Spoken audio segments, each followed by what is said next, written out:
السلام عليكم، عاملين ايه؟ معكم مريم، مريضة ذئبة وفشل كلوي. بعمل فيديوهات بتكلم فيها عن الذئبة عن الفشل الكلوي. الفيديو اللي فات احنا اتكلمنا عن الفشل الكلوي. احنا المرة دي هنتكلم عن الذئبة وعلاجها اللي انا كنت باخد منه الاندوكسين. الاندوكسين ده عامل يعني برنس في الذئبة، واللي الذئبة مأثرة معاهم على الكلى. الاندوكسين ده بيتاخد علشان الناس اللي متأثرة معاها الذئبة على الكلى. في ناس كتير قوي خفت عليه، وفي ناس ما خفتش، وفي ناس خفت على البيولوجي اللي هو المبسيرة، وفي ناس ما خفتش على المبسيرة، على حسب ايه كل حالة. الاندوكسان احنا لما بنيجي ناخده بنعمل تحاليل عن الكبد وعن الكلى وعن صورة الدم وتحليل بول عشان يشوف ان الجسم فعلا مستحمل ان هو ياخد ده ولا لا. الاندوكسان بنستخدمه في ان احنا مثلا لو الذئبة مؤثرة على الكلى، الذئبة مؤثرة مثلا على الرئة، مؤثرة على القلب، برضو بيتاخد ساعات.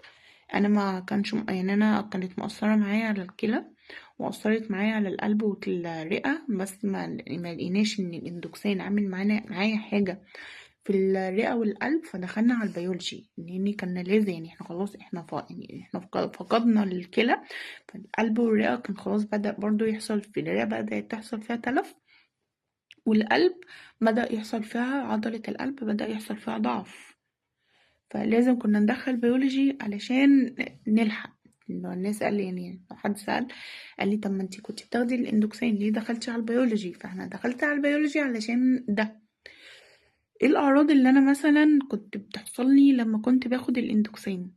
هي أعراض ما تخوفش، بس دي أعراض لازم، يعني كده معناها إن الدواء بدأ يشتغل. إن أنا كنت برجع شعري يخف، حاجات بسيطة، إرهاق بسيط، يعني مش كل الشعر بيخف، هو شعر بس بيخف مؤقت كده بعدين بيرجع تاني، يعني عشان الناس ما تقلقش.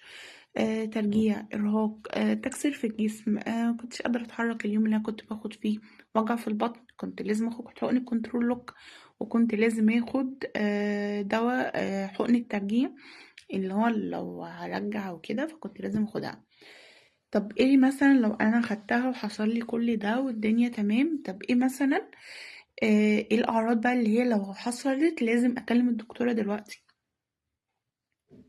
ان انتي اول حاجة حرارتك لو سخنت، حرارتك لو عليت، على طول تتصلي بالدكتور تقولي يا دكتور انا 1 2 3 4. وطبعا يعني دي اهم الاسباب اللي انتي لازم تاخديها. وطبعا الاندوكسين لازم يتاخد في مستشفى تحت إشراف طبي، ده لازم. ولازم طبعا نعرف إن هو بيأثر على الدورة الشهرية للسيدات. ولازم كمان نعرف إن هو يعني لو إن ممنوع يتاخد في الحمل.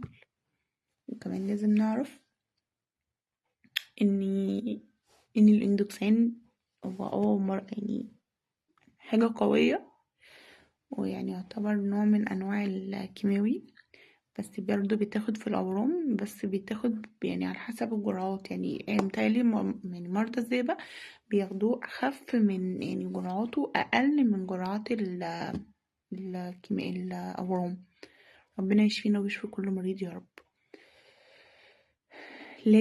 لازم بعد العلاج نشرب مية كتير، ناخد العلاج الوقائي اللي الدكتور بيبقى كاتبه لنا، نحافظ على نفسنا ونحافظ على جسمنا. أحب أشكركم وأشوفكم الفيديو الجاي نتكلم عن حاجات أكتر. ودعموني كده علشان أحس إن أنا أعمل فيديوهات كده. يلا باي.